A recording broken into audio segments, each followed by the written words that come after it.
Oh, oh, they're coming in. Look at that. Please, he printed for me. Oh, brilliant. I have a new computer. It's not ready to print yet. Oh, look at all these people.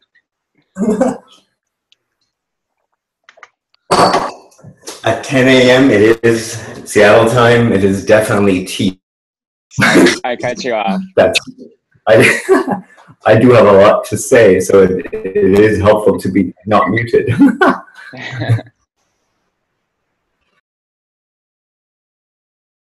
So I would more people roll in. 10 a.m. Seattle time, it is definitely tea time. So I don't know where everybody else is coming from, but I'm having my little herbal tea after having had 2 cups of tea, caffeinated tea already. So I thought I needed a little bit of a glass of tea. You're not the only one, Omid Jan. You're not the only one. Welcome, welcome. We see more and more people joining. We're just gonna wait a few extra minutes for everyone to get settled and join the call, and we'll get started soon. All right. Okay.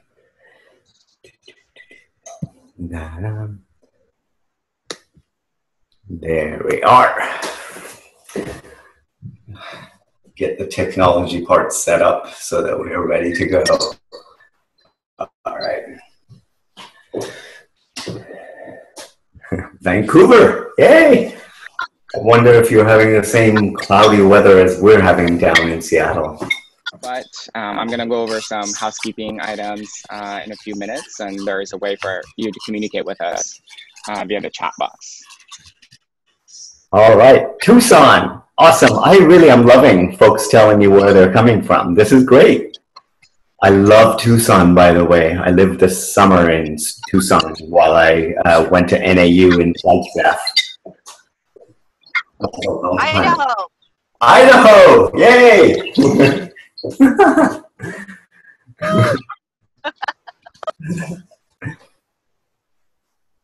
All right. Gallery view. I see people I recognize. This is brilliant. Hello, Fred and Susan. Hi, you guys. Oh, I see Kathia. I see Zohre. I see Cynthia. I see Sharon. I see Carolyn. I see Melinda. Jale, I see a nice view of the window. This is great. Diane, hello.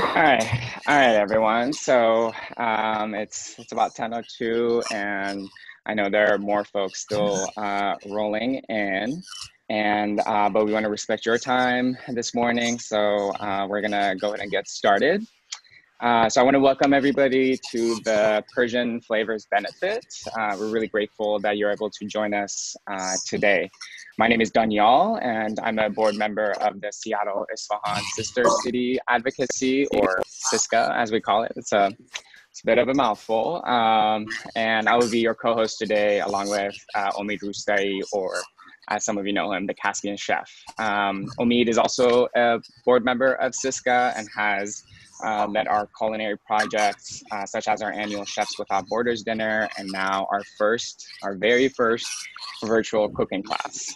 Yes. Omid, is there anything you want to add about yourself? Sure. I'll be quick about me so that we can talk more about the food and the culture and the traditions around it. The main thing I really want to say about myself is I just love teaching. I've been teaching specifically Persian cooking classes in Seattle for about 20 years, back in the day when I really didn't know what I was doing, till now that I finally figured it out. So I teach locally, and these days, of course, you know, you can't teach in person, so I'm starting to teach a lot of Zoom style classes, so keep an eye out on my calendar of events, and there's a class somewhere at some point. In terms of what's happening here, I am just beyond thrilled that you are here. I'm thrilled that you're here because it's an opportunity. It's an opportunity for us to connect. I think these days we need to have a lot of conversations, and conversations can't happen without a relationship. So we are here to build a relationship with one another, and what better way to build relationship than through this beautiful common language of food, which is a language of love. We all love good food, and it's an opportunity for us to get to know each other and maybe from there have more difficult conversations. But getting back to the fun part of the class, you are here for this Persian class. We're going to make a Persian rice. You probably have heard of it. And what's beautiful about Persian rice is it's incredibly light and fluffy in the center of it. And then the bottom part where it hits the flame and the oil becomes crispy. And that's what we call Tahdig, which is a literal translation to bottom of the pot. And in terms of the stew, we use the word Khoresh.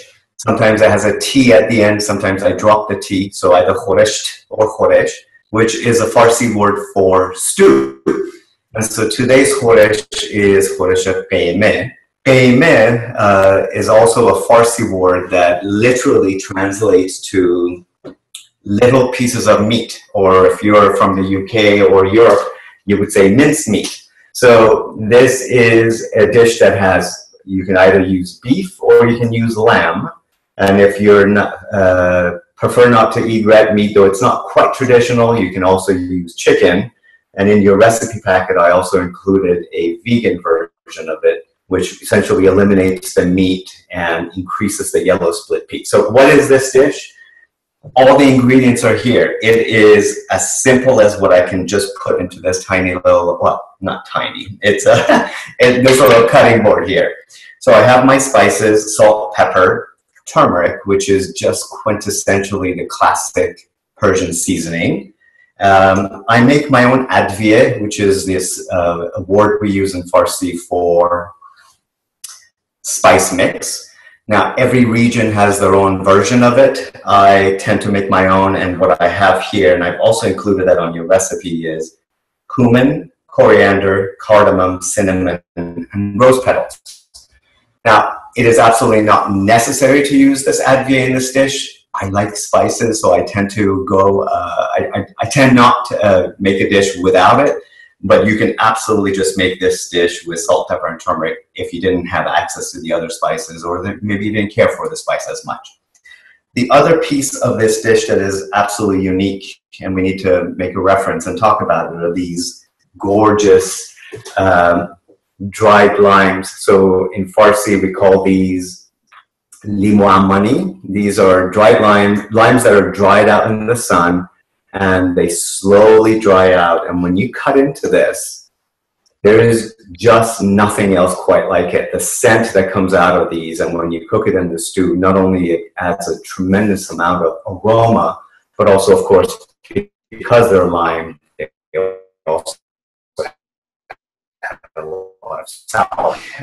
I can talk a lot about Persian food. Sometimes when I teach a 3-hour class locally back in the day in person, I run out of time. And so I have this really short period of window here to do this. And so I want to tell you a little bit about Persian food and then go behind and start cooking things up.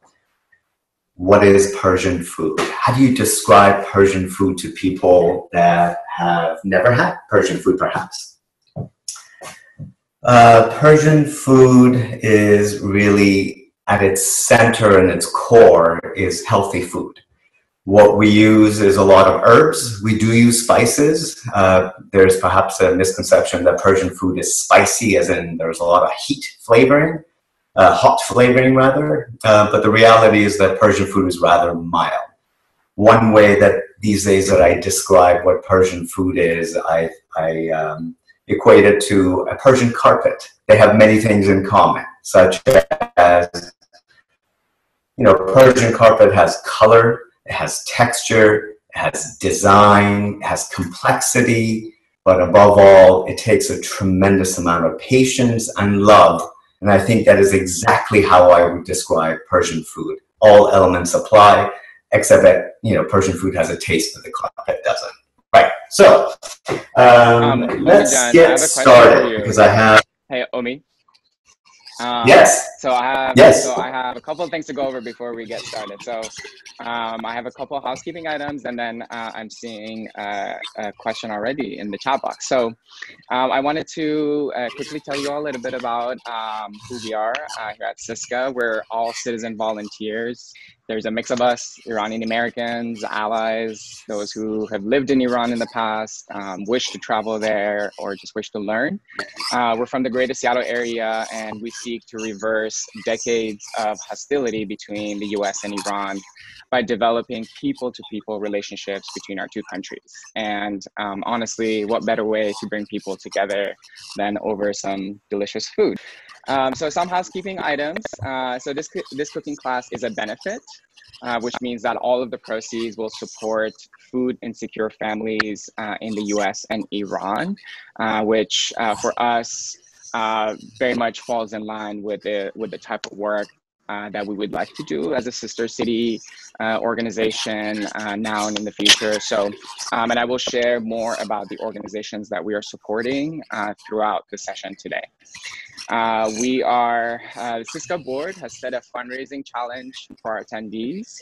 We will be matching donations up to $2,000 to the Seattle area organizations and up to $2,000 to the Child Foundation, which operates in Iran. So please help us maximize our impact and support these families who are facing food insecurity, because the challenges that we're facing in the wake of COVID is really goes beyond borders, and all of us around the world are dealing with some of the same challenges. So. And I wanted to let you know that if you have any questions about the recipe or things that Omid is talking about, feel free to use the chat box feature to write your questions. And as Omid is cooking, I will try to bring up the questions and get a response from him. We want to respect your time today, so the session will be roughly an hour, but Chef Omid will stay a few extra minutes to answer some questions if you would like. And I already shared the link to the recipe in the chat box. If you scroll up a little bit, you will find it. And finally, I wanted to inform you that this meeting is being recorded. And the reason for that is we'd like to post the video recording of this session to our YouTube channel so that those who were not able to join us today will be able to watch the session at a later time. So with that, back to you, Chef Omid. Thank you, Daniel John. Thank you so much. Right, let's get started. So, would you mind answering? I think there was a grocery shop question. I know somebody was asking about the ingredients. Where's the best place for resources, for ingredients for of course, depends on where you live. Of course, you'll have different resources. Here locally in Seattle, there are quite a few lovely Persian markets, and I have them all listed on my website, so on the blog, so we can put a link there instead of me listing them individually. There are also online resources that is listed precisely under the resource tab on my blog. So if you live in an area where maybe you don't have access to Persian food, or markets rather, then online resources are brilliant. And there are amazing Persian online resources that I always tend to purchase from them to support the local and or Persian businesses. I buy these at our lovely Osku market that is here locally in Seattle. And aside from this, essentially everything else you can get at your regular grocery store. So to make a stew work in a short period of time like this, I've had to do some prep work. So for example, I've already sauteed the onion. So I saved myself 15 minutes by doing so. So the onion's already in the pan, and I'm going to proceed forward following the recipe from this point on. I'll tell you this about recipes. It is important to have recipes, particularly if you're not familiar with Persian cooking or if you want some structure. Know that in Persian culture, my mother didn't learn how to cook based on a cookbook or following recipes. The cooking was passed down.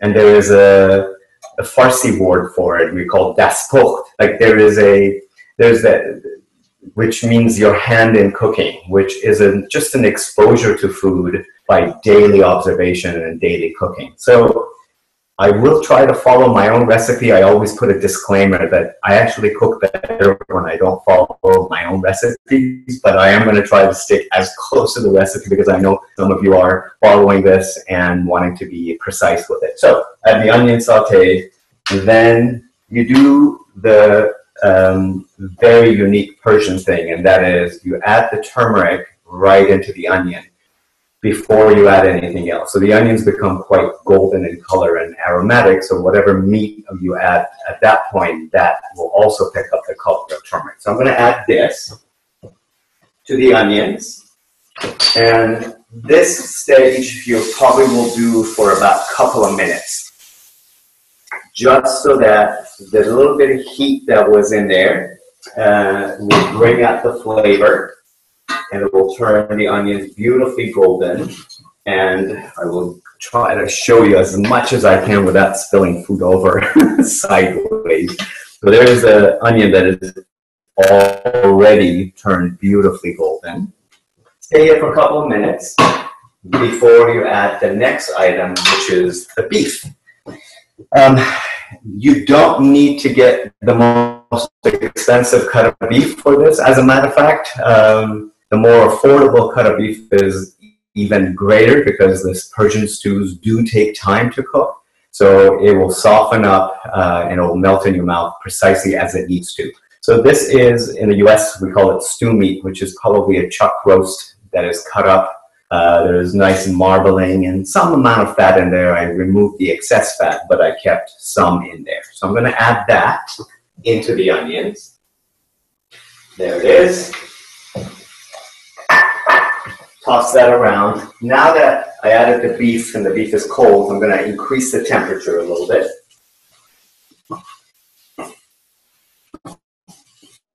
And toss it around. Why do Iranians use so much turmeric? Well, let's go back to the carpet. We like the color aspect of it. So definitely it adds the color, but also Iranians believe that all animal food have let's say a taste, and almost like an aftertaste, much like if you were to cook deer or buffalo, like there is the gaminess to the meat. And so Iranians believe by adding the turmeric, it will take away the gaminess. So inevitably, when there is an animal food used, then more or less expect that there will be a turmeric incorporated into it. All right, toss this around just a little bit more. Bear with me that I am going to be cutting the times a little shorter so that I can really fit it in with the timeline. If this was cooking for dinner, I would have stayed here just another 2-3 minutes. But at this point, I'm going to kind of move it along because we've got to make rice as well. And then we can talk about rice for quite a while. The next item that I'm going to add is the tomato paste. Tomato paste is really delightfully colorful as well as sweet. And when you saute it with the oil, actually the sweetness enhances, and what we call umami actually develops even more when you saute the tomato paste. So take some time, toss it around with the oil, and actually notice how the flavor will change and improve significantly. So don't just toss it in and move to the next step. Spend a little bit of time, a couple of minutes is enough with the heat to bring out the flavor. So I'm going to add this to it now. Tomato paste went in.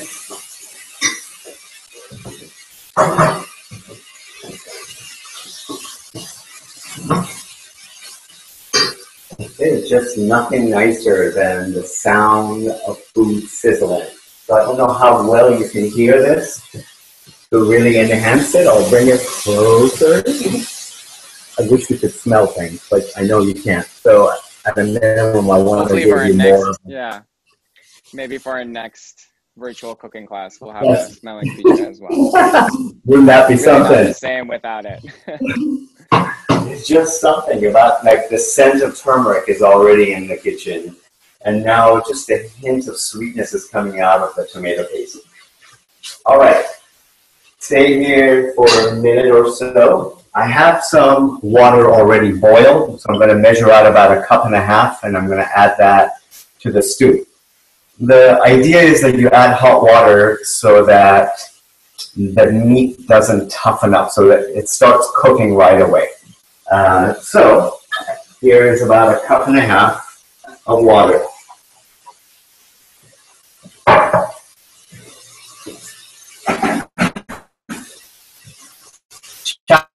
Challenge with recipes. You know, everything is spelled out, except your flame might be a little higher, my flame might be a little lower. So the amount of liquid you add really will change the texture at the end of it. So a good Persian cook knows what to look for, and that is the end result needs to be not runny or too dry. So if it is too dry, you got to add more water, regardless of what the recipe says. And if it's too runny, you increase the flame, pull the lid back a little bit so that some of that moisture evaporates. So these are the subtleties and nuances in what in Farsi what we call dastuk, the ability to know what to do, kind of like improvisational cooking. All right, here's the water.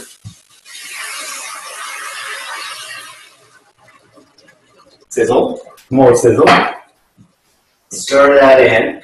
It is now a beautiful reddish color, the combination of tomato paste and turmeric. Bring it to a gentle simmer, and then put the lid on, and this will cook for about 40-45 minutes. Again, the timing is irrelevant. You're looking for to see if the meat is cooked properly. So if the meat is still chewy, give it a little extra time. If it starts softening at about 30-35 minutes, move it to the next stage. In this case, I'm going to cook it as long as I can before I add to the next thing. One thing I also did to save time, these are the yellow split peas that you can just buy at your regular grocery store. Or you can go to the Persian market. Persian markets, however, they sell 2 types of yellow split peas. One we call in Farsi dirpaz, another one in Farsi zutpaz, which essentially implies one takes longer to cook, one takes shorter to cook. The variety you get at certainly the American grocery stores, they are dirpaz, which means it takes the longer to cook.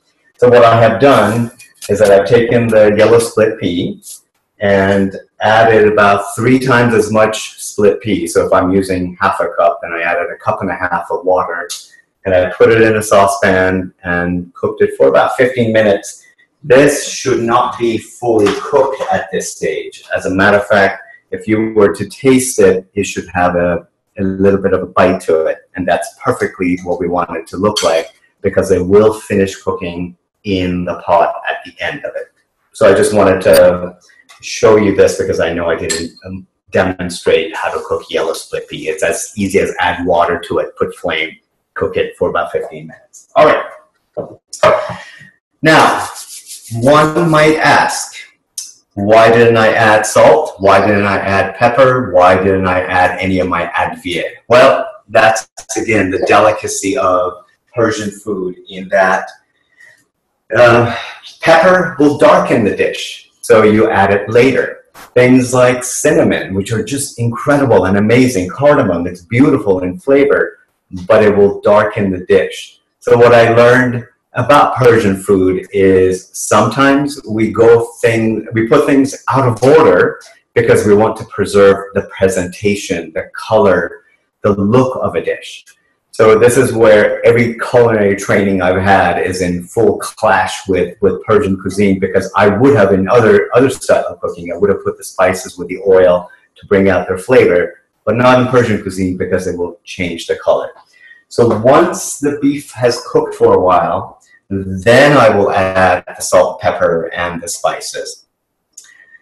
And saffron, I'll talk more about it when we start cooking rice. You will always inevitably add the saffron toward the end of a dish, if not at the very end of it because it's delicate, it's colorful, it's very aromatic, and you don't want to cook it for 45 minutes or an hour. You want to preserve all its beauty given how much money you paid for it. So, stew is cooking. Let's start talking about rice. And we can talk about rice for quite a while.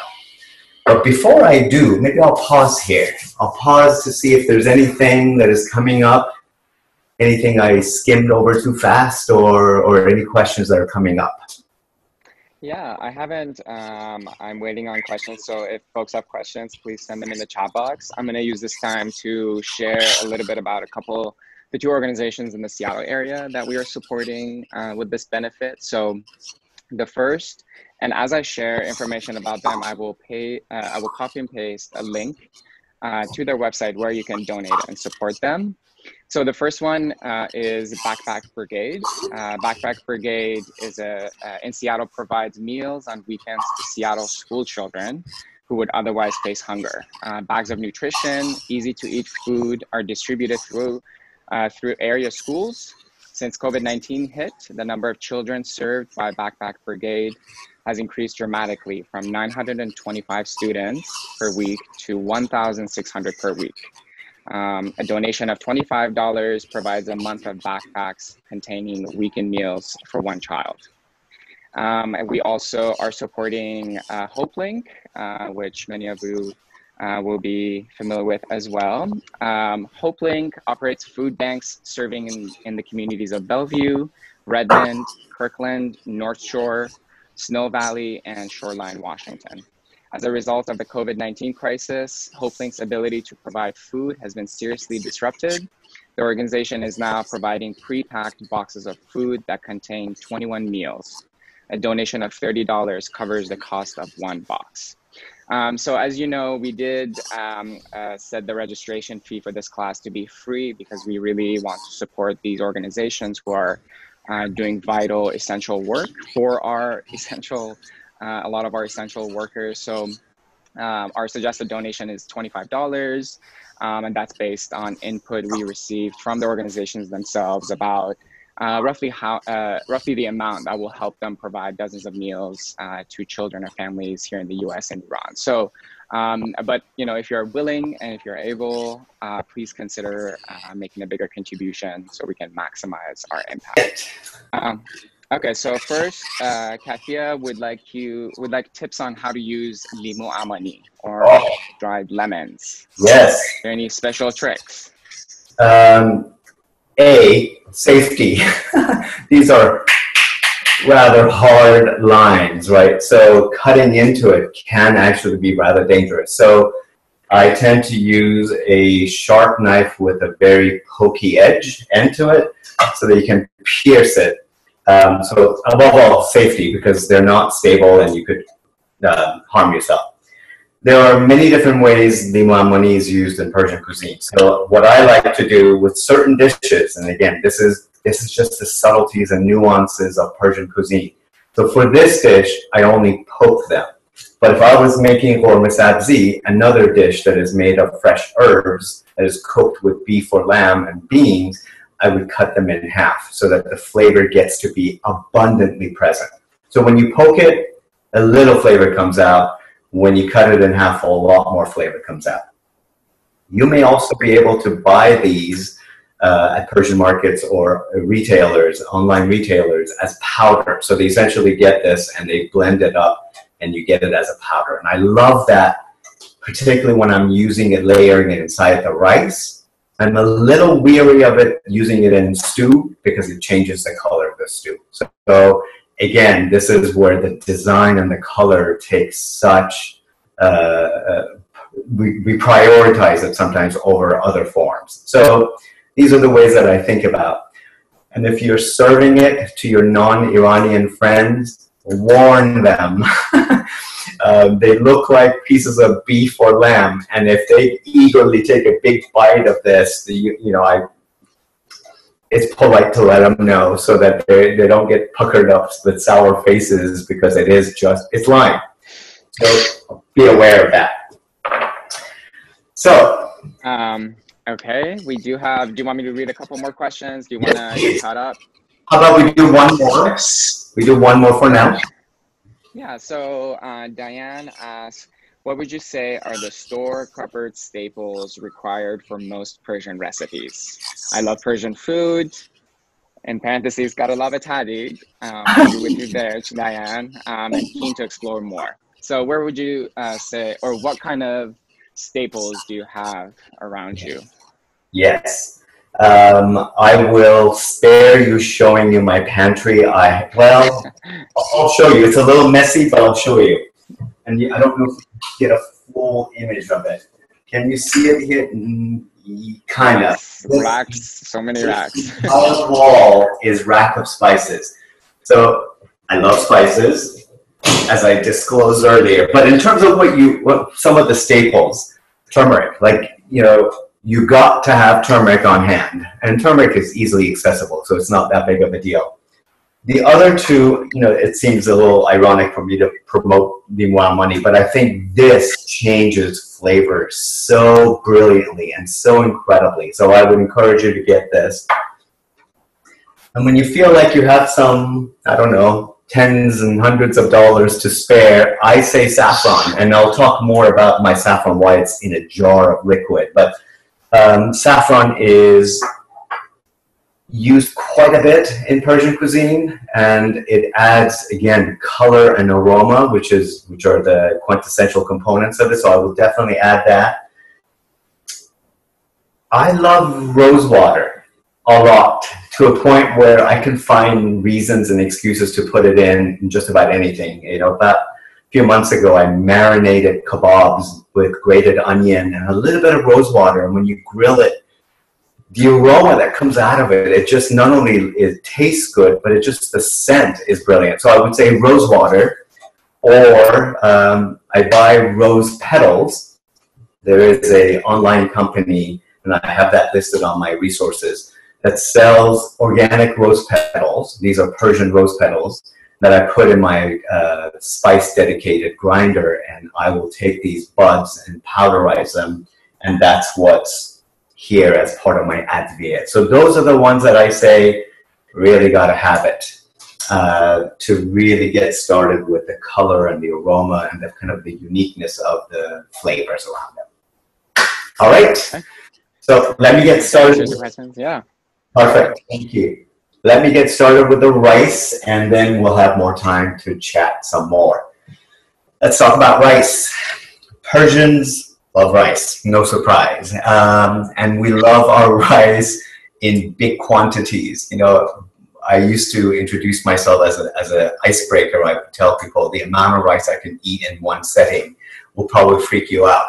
So, but that's the norm. We love rice. Every culture has a grain or a carbohydrate that is staple as part of the diet. In Persian food, that's rice. In other cultures, there may be different varieties of rice. It could be oats, it could be pasta, it could be noodle. So every culture has something. Ours is the white rice. And there are multitudes of varieties of rice grown up by the Caspian Sea region of Iran, where rice was imported in through the Silk Road from China many, many moons ago. So the closest rice that we can get that matches our taste and flavor palette is basmati rice. Basmati is extra long grain, it's aged, and the flavor is a little on the nutty side. So this is a rice that I started soaking first thing in the morning, and that's what you do. You get the rice, you soak it. What soaking does, it allows for some of the starch to come out. Why that's important? Because your Persian rice needs to be light and fluffy. It is just as bad of a curse you could ever have if you serve people clumpy rice as a Persian rice. And we'll talk more about that in a little bit. But what I want to do is soak it and then rinse it several times to get some of that starch pulled out. So I'm going to go to the sink, rinse it a couple of times just so that the water that comes off is a little more clear. All right? So give it one rinse.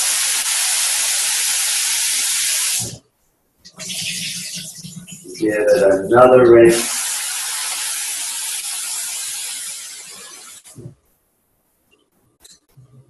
Okay. water is reasonably clear.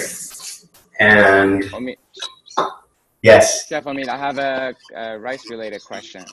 Yes. Carol asks, in a perfect world, how long do you soak your basmati for? In a perfect debate in their family. Yes, I love rice debates.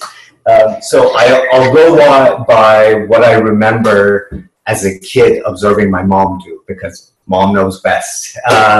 So I remember specifically right after breakfast was served, we'll clean up the dishes, and mom will go back in the kitchen and she would soak the rice for the lunch hour. So she would soak it for about 3-4 hours. That's about the range that mom would have preferred. I think you can do most of the recipes that I type up and put out there. I say minimum of 1 hour, maximum of 6-7 hours. Outside of that, it's just gonna soften up a little bit. So if you don't have the time, 1 hour. If you have the time, 2, 3, 4 hours is just about the perfect time for it. And it also depends on where you get your rice and what different varieties you have. I have a different brand of rice that I use sometimes. And that rice, even though it's basmati rice, takes a lot longer to cook. So that one I definitely soak longer. This brand I love, and I know I mentioned the brand, so maybe I should show you. This is the rice that I use. And I buy this at my local market as well. I just love this rice. I can't get enough of it. And they also sell it in brown rice format. So keep that in mind. There are many wonderful rices out there, but I particularly like that one, and that's what this one is. All right, rice. Do you ever use whole grain basmati? I do. Do you ever use? Okay. Oh, absolutely. Question about that. Absolutely. It will cook differently in that whole grain is hardier, is heavier, which is great, which is wonderful. It's not quite as light and fluffy as white rice. And that we just accept and trade. And when you cook it, I will, in the parboiling stage, which is what I'm going to do next, I will stay there longer because it is a whole grain and you want it to get a head start. So behind me, I have a pot of boiling water. And this stage is much like when you boil pasta. You don't measure the water, you just fill up the pot and you add the pasta. And you salt it. Most people don't always salt properly. I think we have a different relationship with salt. I add a lot of salt to the water because that salt isn't going to be consumed. It's going to be used to parboil the rice, and then I'll take it to the sink and rinse it out. But it would have flavored the rice properly. So I tend to use sea salt. And so I'm going to add a handful, tablespoon, 2 tablespoons. If you weren't looking, maybe 3 tablespoons. But again, you decide what works for you and just add that. Adding salt to boiling water really increases the temperature, so do this very carefully because it could spill over. So I'm going to add some salt. The water is to a nice roaring boil. Get the rice and put it in. Obviously, the rice is cold and it will drop the temperature of the water. That's fine. Make sure the flame is now on high. And you're going to stay here and boil this for a few minutes. One rice variety takes a little less, another rice variety takes a little longer. How do you know? So that you're not just following 5 minutes, because that will change. Taste it. What you're looking for is a rice that is slightly softened, but not cooked by any stretch, and certainly not crunchy. So it has a little bite to it. One variety I have cooked that it was for about 10 minutes. The other version that I was speaking of it earlier. And this variety, I think it's about 5-6 minutes. There's plenty of it. Every once in a while, I'll get a spatula and stir it just in case nothing gets stuck to the bottom. So this is the first stage of cooking rice. You parboil it. You take it to the sink, and I have a strainer in the sink, and I'll rinse it. Rinse it a little bit more. That way, It gets rid of even more starch so that by the time I build it inside my pot, it will be as light and fluffy as possible. And that is exactly what we want. I often joke about it and make it sound so silly and absurd, but it really is true. Like if you serve clumpy rice to your guests, they'll be very polite, they'll thank you, and they'll just give you high praises. And then on the drive home, they'll be elbowing one another saying, did you see how clumpy the rice was? So don't let that happen to you. Let your rice boil, rinse it, and build it up without disturbing it too much. You want to make sure each grain stays light and fluffy. So once that's boiled for a few minutes, I'll bring some and show you close by to see how this grain has really expanded and elongated. And the color will shift. Also, that's another thing to look for.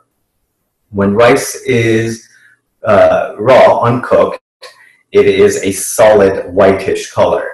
When it starts cooking after that 5-6 minutes, it becomes a little bit more translucent. So if you still see solid white, it's still not done. But when it becomes a little translucent, then it's on its way to being done, and that's about the time where you want to take it to the sink. All right. So let me give it a stir. It's starting to come back up to a boil again.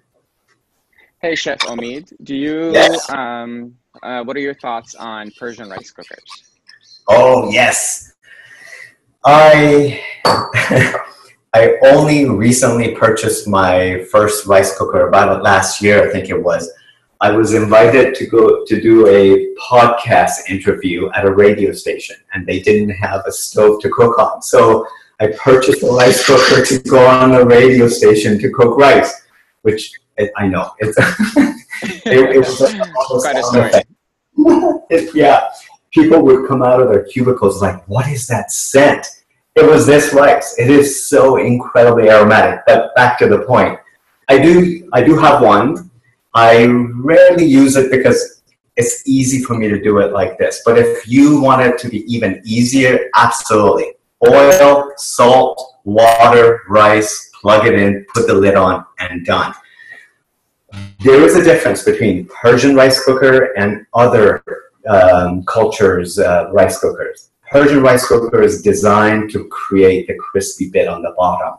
If you use a regular rice cooker, it will cook your rice beautifully.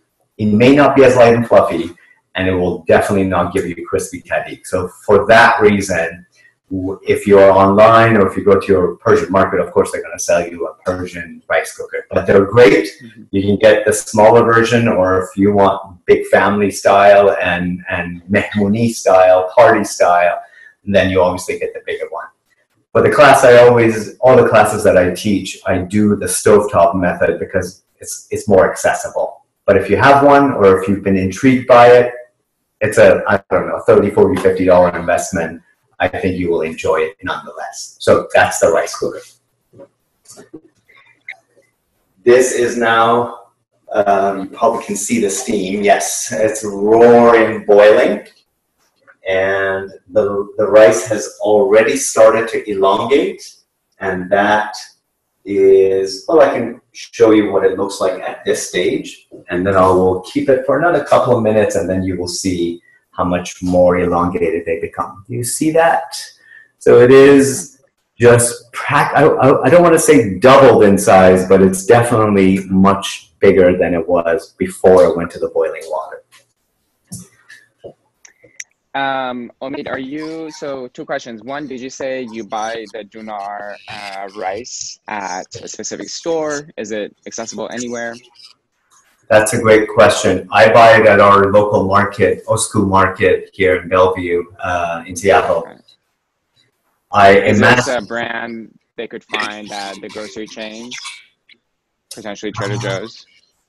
That is not, unfortunately, something they're going to find at Trader Joe's. With that said, I do use Trader Joe's basmati rice, and I like them. They're great. If I don't have access to this, that Trader Joe's basmati rice, ironically, is my second to go because it's accessible. I can find a Trader Joe's just about everywhere, but not exactly everywhere. So if you don't find dunar, then Trader Joe's rice is just as brilliant. So keep that in mind. Second question was it? Yeah, and then do you use a nonstick pot? And if so, if not, what are the benefits? Either way. Perfect. Let me move to the stage and remind me if I forget. I will absolutely talk about why I use nonstick and what to do when you don't use nonstick. So hold that thought. I will. I will. I'm being held accountable. Good. Yes, I will hold you accountable. All right. So one last time, I will show you what this rice is now looking like. So it is probably not the best angle, but trust me when I say it is very well elongated and no longer that solid, dense color, but rather there's a translucency about it. Now I know how to move forward. I've cooked this enough times that sometimes I forget. Like when I teach a class, I should talk about, oh yeah, taste it. Yeah, it's softened, and that's precisely what you want. But I went by the look of it because I've cooked this a few times. All right, this rice, carefully, it's a big giant pot of rice with a lot of water, hot water. So I'm going to take this to the sink and rinse it. So what I like to do is, the pan is obviously very hot. I'll pour some water in here, which more or less instantaneously heats up the water, and then I'll use this water to rinse the rice some more. I just wanted to rinse the rice with warm water rather than cold water. Okay, there we go. Rice is rinsed. Now I'll bring this over here and talk about building it up. So, dry liwa money on the run. Where did it go? There it is. Yeah, I'm sure the editing production will cut these out. Where's the liwa money? All right, let's build the rice. So, I like, certainly for the class, this is not something you would have to do, but every time I teach, I want people to fall in love with Tahdig. So one way that, it's already lovable, but what I want to do is I always add a little saffron to it so that it just becomes aromatic, colorful, and just more appetizing and appealing to the eye. So what I do is I take my saffron. So now we can talk about my saffron in this little jar. Iranians don't use thread. We take the saffron threads and we put it in our mortar and pestle. So every household has one or two of these mortar and pestles where you take the saffron threads and you grind it. It's pretty simple, pretty straightforward. It's just a thin little thread. And then this powder often is reconstituted with a little bit of water. You could use rose water, you could use orange blossom water. Often I just use water. And you keep this really thick and intense and quite aromatic mixture in your refrigerator so that it's preserved and it lasts longer. The idea is this way you get a lot more. You get the entire essence of saffron. However, when you use just the threads, I think you don't fully get the full experience of it. And given how much money you paid for it, you want to make sure that you get as much of it as you can. So here's my saffron water. I'm going to put about a tablespoon of this saffron water. That's probably, I don't know, $5 worth of saffron there, but hey, it just is well worth the cost of it, to me anyway. So there's the saffron. Then you add some of this rice. Carefully pick it up so you're not stirring it up and crushing the grain, because remember, I want this rice to be very light and fluffy, and I don't want people on the screen be elbowing one another like Brady Bunches, looking down and it's like, did you see how clumpy the rice was? So I'm going to toss this around. Notice what happens to this rice color. Instantaneously turns to this beautiful golden shade of orange, red, yellow. How else, hey Chef Omid, how else can people grind the saffron if they don't have one of those cute little mortar and pestles like you do at home? I say this is the best way to do so. I know people put it in their spice grinder.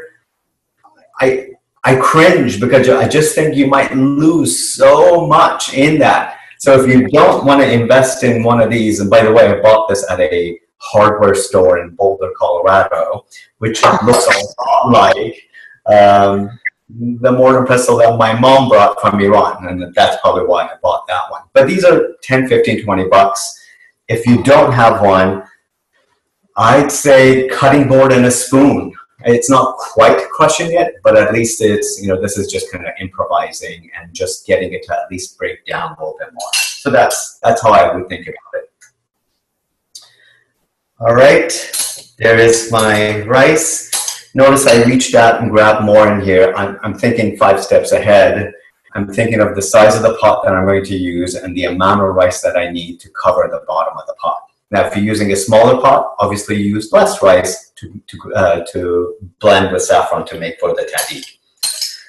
So there's this rice.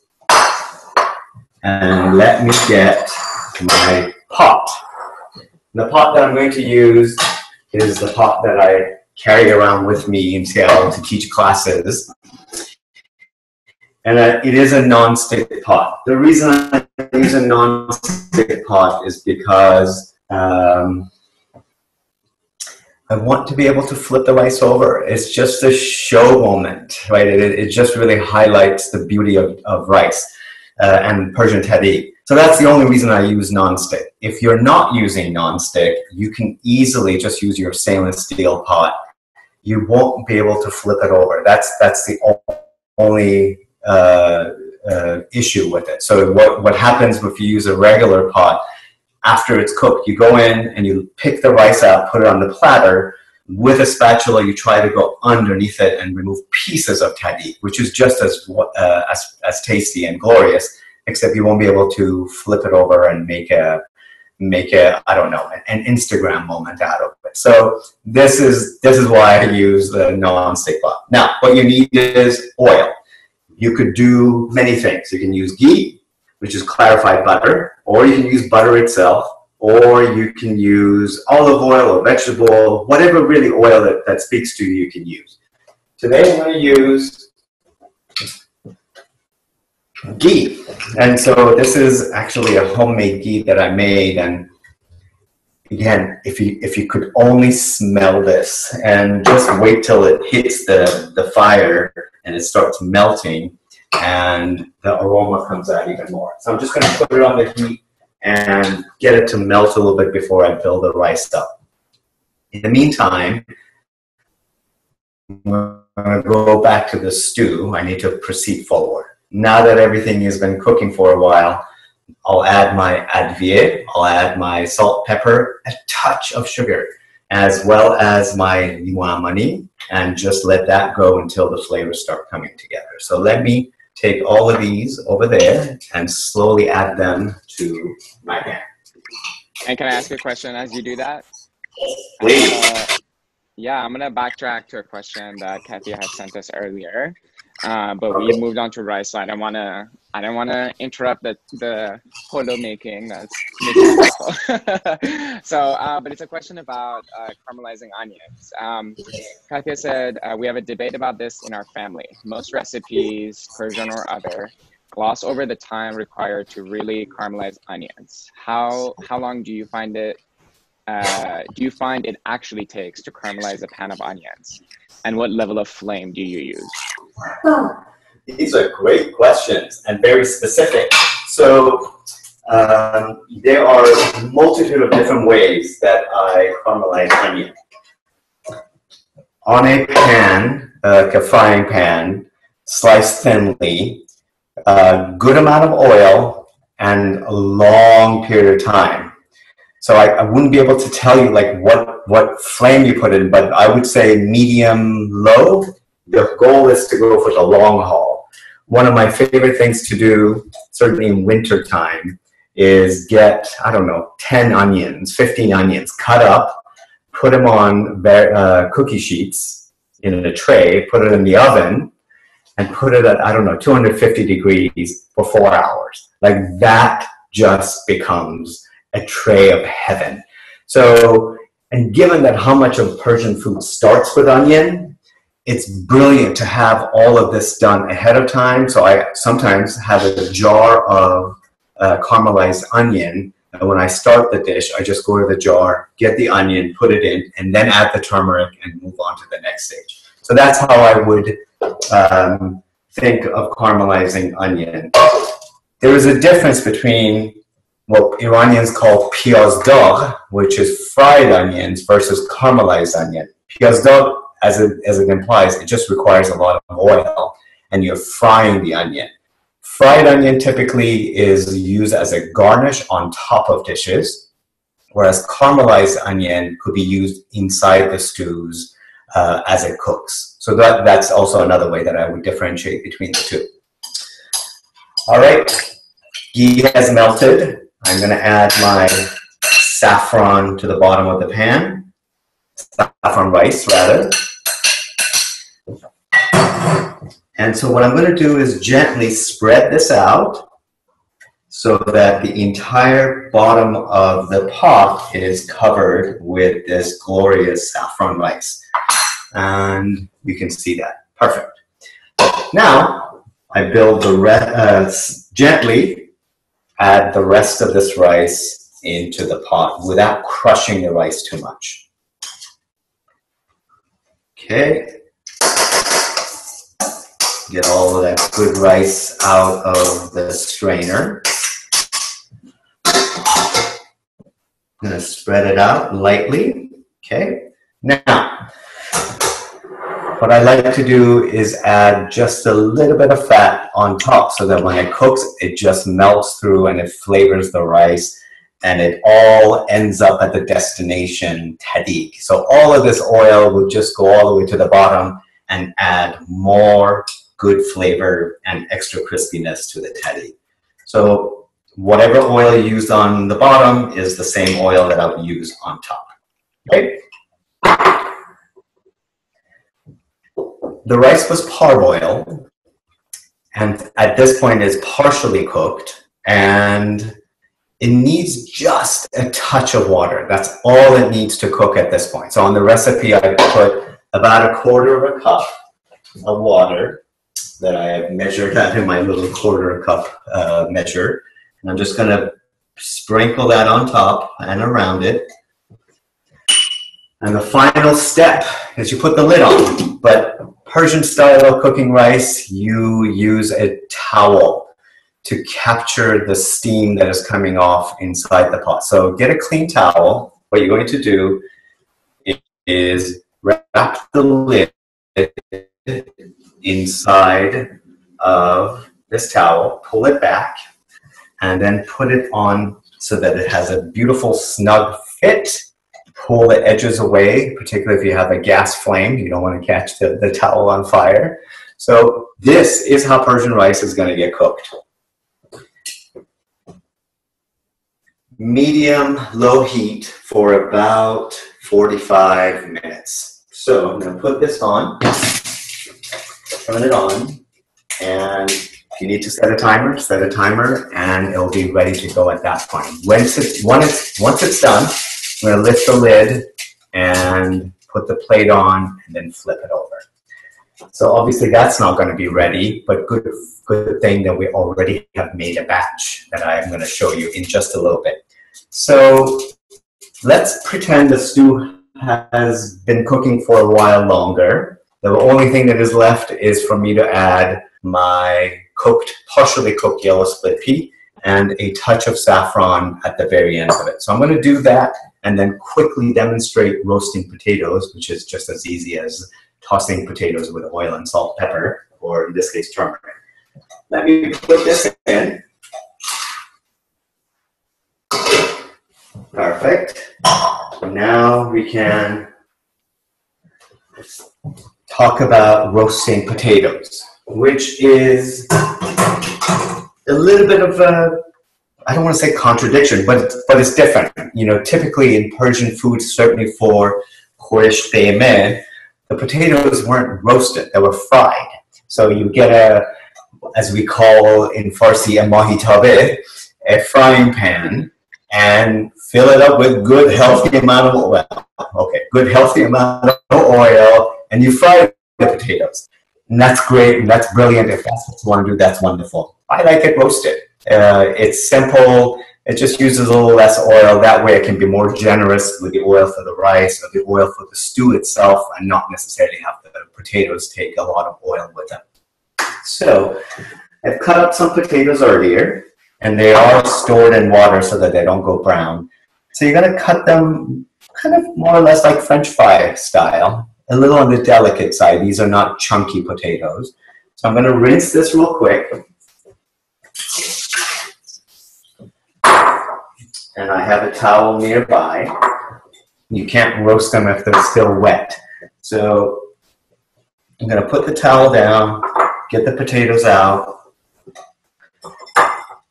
and dab them dry so that we can toss them with, in this case, oil, salt, and of course just a touch of turmeric, because these are Yukon Gold potatoes. They're already quite lovely and yellow, but adding a little turmeric, it just adds on to the presentation of it, the color of it.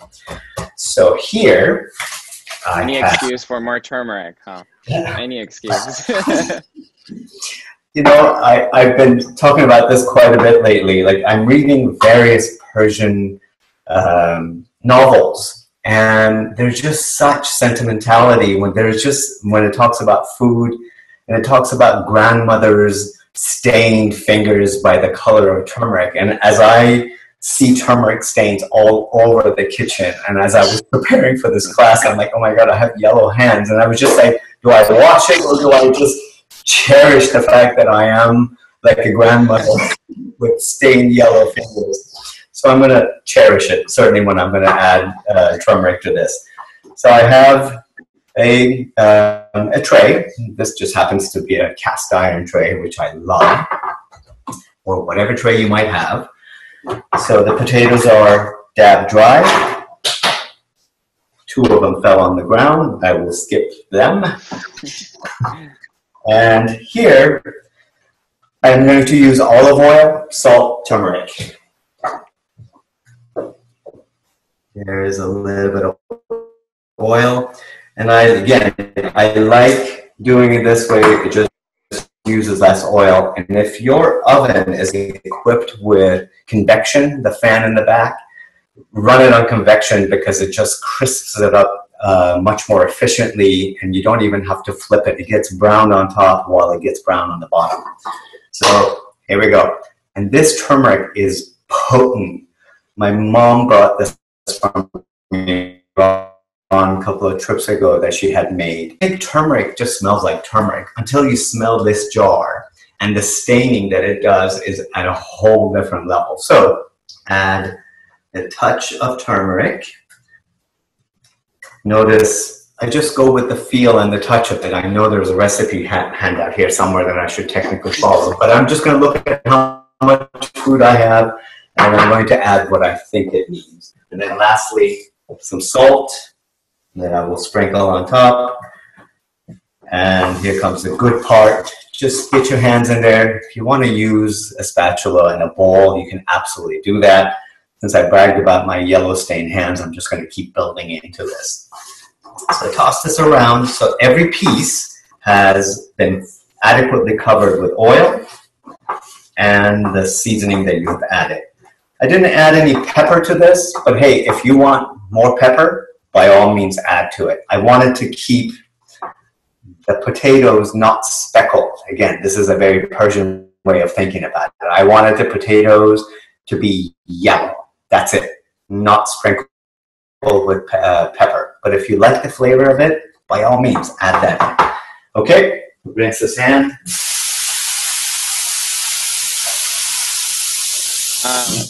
Couple questions. Yes. Seems like the caramelized onions were quite the popular piece.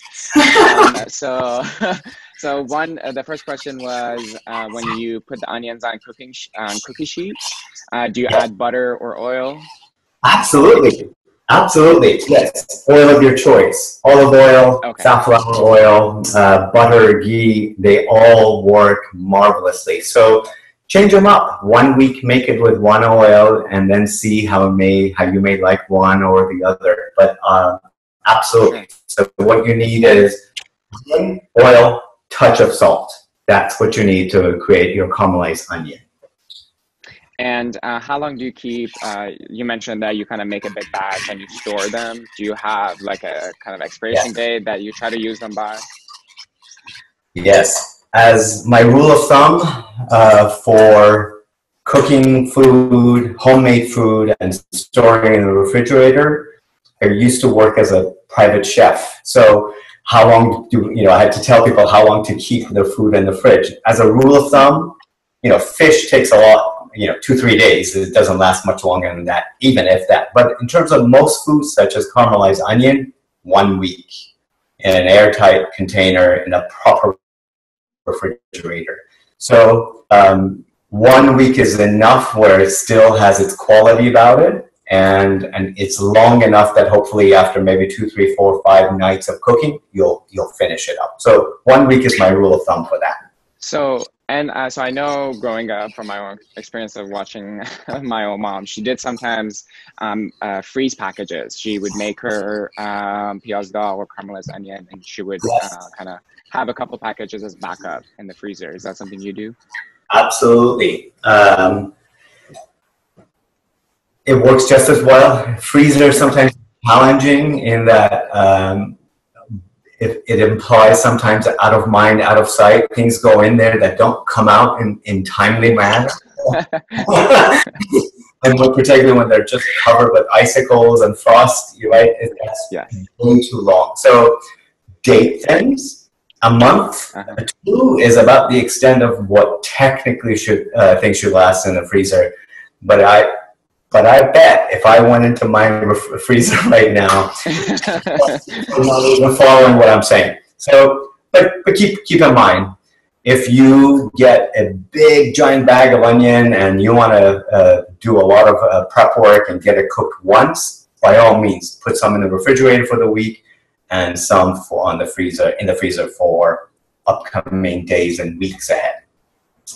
So, perfect. So the rice is cooking, the stew is cooking, and neither one of them are ready to show you. But I do have, fortunately for me, I guess, the greatest part of teaching online cooking classes, because I cook a batch to present for the class, and then I cook a batch during the class. So I'll end up with 2 batches of rice and Khoresh Gheymeh today. So I don't know, it's terrible, isn't it? So I have a batch cooked and ready to show you. And the rice, I was cooking a different batch of rice so that I can just flip it over and show it to you. Just finished cooking at this point. Here's a smaller non-stick pan.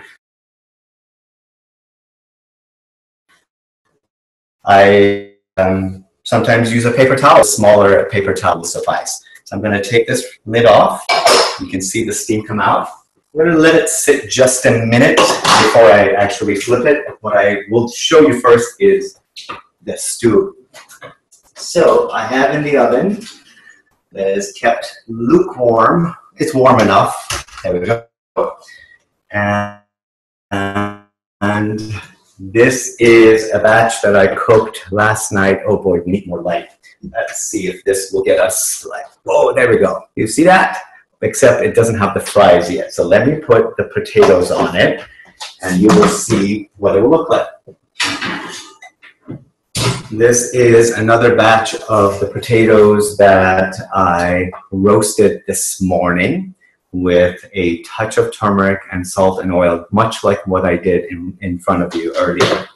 So go ahead and garnish these potatoes on top. And that's something to keep in mind. These potatoes are never stirred in and mixed in. They're always decoratively placed on top, because for this dish, the potatoes are supposed to remain crispy. And so you will always have it added at the last minute.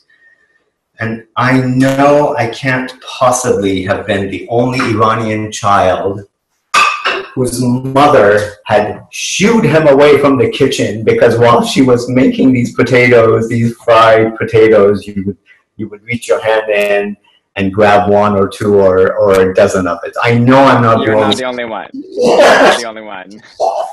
And it is. I know my mom is on this call, and she would confirm that I have done that. Okay, good. At least I know I'm not the only one. So here's our finished stew. Here's my Khoresh Gheymeh, which is just brilliant in that what you're looking for is a stew that is not runny. So as I tilt this over, there's certainly some liquid in here, but it's not a pool of water coming through. And it's also not too dry, particularly with the yellow split peas. They can overcook and fall apart and just create a really thick consistency, which is not at all what Gheymeh should look like. So be careful, be playful with these yellow split peas. If they are cooking too fast, take them off. If they are not cooked enough, cook it longer so that the end result is just they have a little bit of bite to it, but otherwise they should not be mushy, they should not be crunchy. All right, so there's the stew. And now let me just take these out of the way and flip the rice and see what that looks like. For as many times as I have cooked rice, which is a lot, tahdig is special, and it's different just about every time. So, you know, when I teach it in classrooms, people are like, but how do you know? How do you know what's happening in there? You don't. You know, what I tell folks is that when you put the lid on and you put the towel on, do not lift the lid. You added precious little bit amount of water that it needs to cook to steam the rice. So don't lift the lid, and whatever you do, please do not stir it. So people want to see what's going on, and I have to tell them you can't. So first time, if you're new to Persian rice, you're just going to have to follow the instructions, cross your fingers. First time will be probably your test. If it's too dark, if it's burnt, you know your flame was a little too high. If the tahdig is not crispy enough and it's just pale, means your flame was a little low. Note to self, next time adjust it accordingly. All right. Drum rolls, here we go. I get nervous. I get nervous when I make it myself, it's one thing, but when I'm trying to show it to someone. So let's cross our fingers, see what we come up with. Do this carefully and not and swiftly. So just secure it, be confident, and do it rather quick, safely. All right, here we go. Let's see. Oh my God. So I can definitely get the aroma of saffron. You see what saffron looks like as a tahdig, right? This is one tahdig that I want to get closer to this camera. Brilliant. And this camera, just to show you what Persian rice will look like. So you will get a knife and you will crunch through this tahdig, and I don't know how many people you might be serving it to. You know, there may be competition, how much of it you need to share with other people. But this, we'll be eating like kings and queens in our house today. We have 2 pots of rice, 2 batches of Khoresh.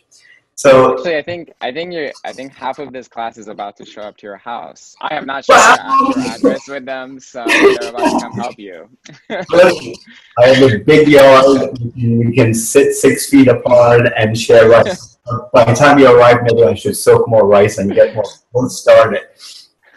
So this is what we wanted to do today, to highlight and showcase Persian rice and a an example of a Persian stew, and this one was a favorite amongst many of us that we decided to showcase this one. And again, you can absolutely eliminate the meat, increase the yellow split peas, and maybe increase the potatoes to make it a completely vegan dish and a very satisfying one at that. So I'm going to stop for now and see where you all are at and what is going on and what questions are coming and what's going on here.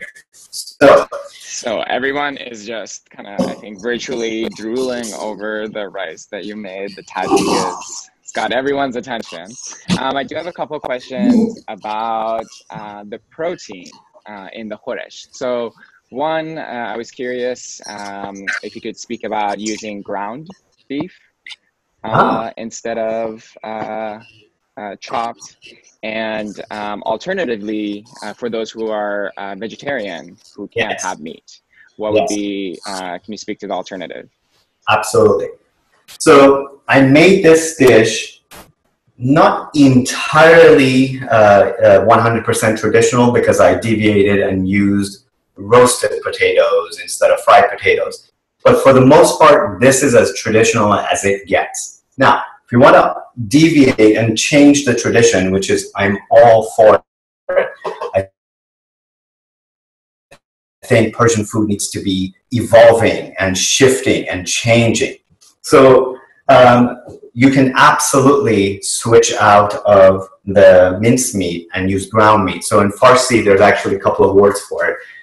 In my family, we call it kalle gonjishki, which is a little bit of meatballs that are just rolled the size of little hazelnuts. So kalle gonjishki translates to little bird's head size, right? So it's just very small. Or another Farsi word for it is qalqali, which is just, again, tiny little meatballs, which is a labor of love. Let me tell you, sitting here and making little hazelnut-sized meatballs, but it's brilliant. That's, again, the delicacy, the effort, the patience, the love part of Persian cuisine. That's why you would do that. So you can do that. And this dish specifically itself, I don't know if you were talking specifically about this or in general about making it vegetarian or alternative protein, Danielle. Yes. Was it about this? Okay. So this dish has its own protein. So yellow split pea in this case is the protein, hence why if you take the meat out, I thought maybe you can also increase the amount of yellow split pea to make it really hearty and satisfying and full of protein as well. So in this dish, yellow split pea itself, we love beans. Chickpeas is used a lot. Kidney beans are used a lot. Not in this dish, but in general, you can absolutely make Persian food more vegetarian, vegan friendly. I actually say Persian food tends to be more vegan than it is vegetarian, given that we don't cook with milk so much. So we don't use a whole lot. Well, we don't use cheese in cooking, and we don't use milk. So if you eliminate those, and you eliminate the meat, you just go from being a meat dish to a complete vegan dish, which is brilliant. Of course, you wouldn't use butter or ghee in that case either. So you have a lot of options how to make these dishes vegetarian friendly. I was a vegetarian myself for, I don't know, nearly 20 years, and I have used all kinds of different combinations, and I know I'm still 20 years later getting slack for using tofu in, I don't know, pheasant June, but but hey, if I get to have pheasant June, I get to have a protein of my choice, then by all means. Exactly. It's very adaptive. Exactly. Yes. Yeah. So I think we might have a couple questions coming in, but I did want to take this opportunity. So I did share information about two of the organizations that we will be supporting today, which were Backpack Brigade and Hope Link. We're also supporting Child Foundation. Child Foundation is a long-established international charity organization based in Portland, Oregon, that works in Iran, Afghanistan, Cambodia, Indonesia, and Nepal. Child Foundation is responding to the urgent needs in Iran by sending funds for care packages with essentials or grocery store debit cards. This effort supports food insecure students and their families in Iran who are suffering in the shadow of the pandemic. A donation of $20 supports a family in Isfahan for 1 month. So again, I'm gonna repost the link to the organizations that we are supporting today. Please consider contributing what you are able to so that we can not only learn together how to better cook, but also support those who are in need of nutrition. So let me see what kind of questions we have. One question about how many limes, I believe. Do you put all the limes in the stew? How many pokes? Oh, I use 3 limes for this ratio, for this amount of yellow split peas and about a pound of beef that I use 3 limes. So a sharp knife, carefully, I think I went about 3-4 times into each lime. There is a lime that got away and got onto the floor. So there is about 4 pokes that I did into this. It's just about enough so that the liquid could go in there. And if I could actually show you on this batch that we cooked together, what I do while it cooks, here's the lime that went in there. It still is pretty whole and big, so as it cooks, I actually go and press it a little bit. So that way the liquid that got in, I press it out so that some of the delightful sour flavor gets to be incorporated back into the stew while it still remains whole.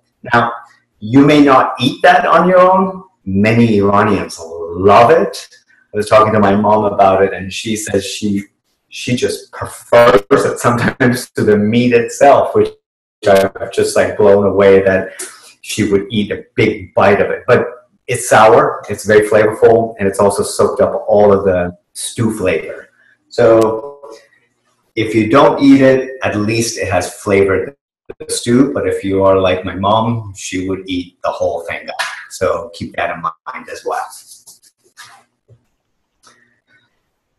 And I am sharing a link to our Facebook page, which is a really great way for everybody to stay up to date with everything that we're doing. Some of you may have attended our signature Nowruz celebration at Seattle City Hall, which unfortunately due to the pandemic, we had to suspend this year, but we hope to be back again next year. And, you know, in these times, we're trying to get creative in how we stay in touch with you and how we continue our work. So classes like this are exactly the type of work that we want to be doing. So if you have ideas, if there are things you want to propose, definitely let us know. Absolutely. Okay. Yeah. Thank you, Danielle. I also wanted to chime in and say, you know, if this was a classroom, I would be having a conversation with you, and I am missing that part of it. I'd love to know a little bit more about you. So if you want to take some time, send me a message. Tell me who you are, where you dialed in from. Did you enjoy this? A two-way interaction. So even though it may be through an email or direct messages, but nonetheless, reach out. I'd love to hear more about you, because again, at the end of the day, we do this because we want to create relationships. We need relationships to have conversations. So let's start talking. Let's start talking and maybe eating together. In this case, I'll eat it all by myself, but maybe at another time we'll sit down and eat together. And so I have, thank you, Omid, thank you, Chef Omid. I have also unmuted Katia Geller, Seattle-Isfahan Sister City Advocacy's board president. So Katia, are you able to, can you test out so I can see? Okay, there you are. Danielle, can everyone Go hear ahead, me? just speak a little. Thumbs up. Yes, yeah. We can hear you, just speak a little. I just wanted to thank everyone for showing up. I know many of us are here because we just love Persian food and we want to learn how to make it. I see a lot of my friends here, so I'm excited. I've told all of them when they make the food, they have to invite me over to taste test. But I'm so grateful to our team for putting this together, and to Omid for stepping up and making the suggestion in the first place. As an organization that's a sister city that's trying to bring Iranian and American cultures together and help increase understanding between the two countries and reduce the tensions for years, for 4 years at least.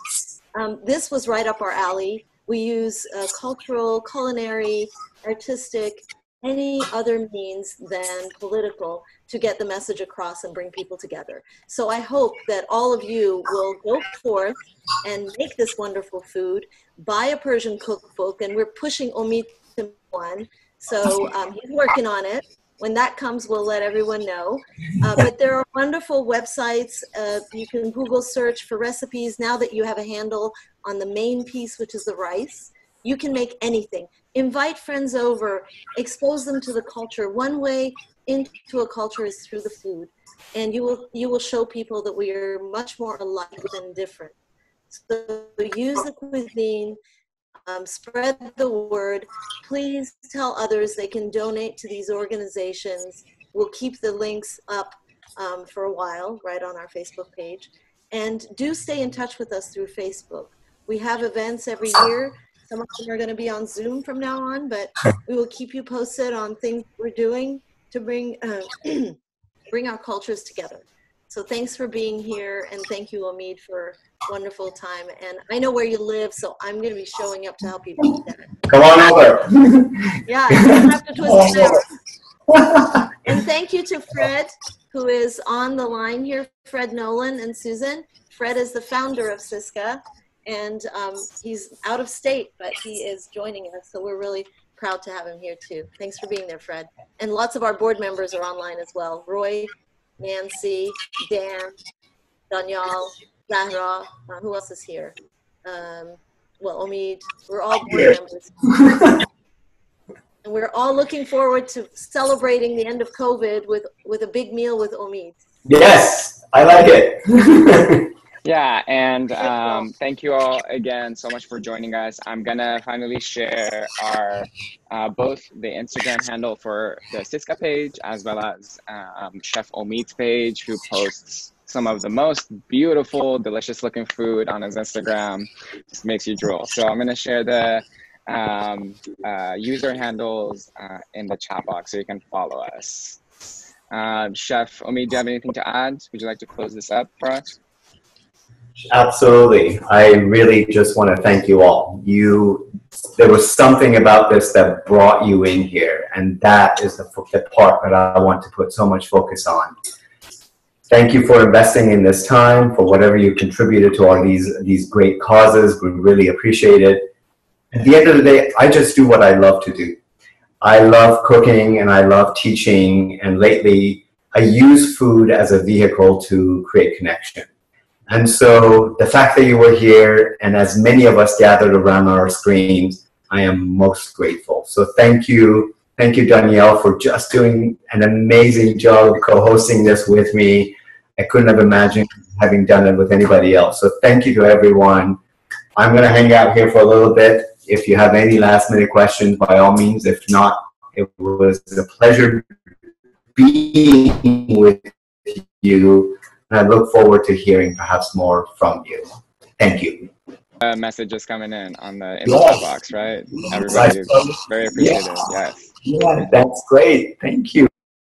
That's brilliant. Wow. Good. Nusha John, thank you. Thank you, Zohre. Glad you're here. Yeah, now it's fun to actually read these because I couldn't talk and cook and read all at the same time. So yeah, I wanted to make sure this came out good. That was my #1 priority, to give and make our nation proud by serving a good tahdig today. So. Perfect. Thank you. Thank you, Liz. Yes. All right. Thank you, everyone. Thank you again, John. Hope everybody enjoys the rest of their weekend and stay safe. Thank you, everyone. Great to see you.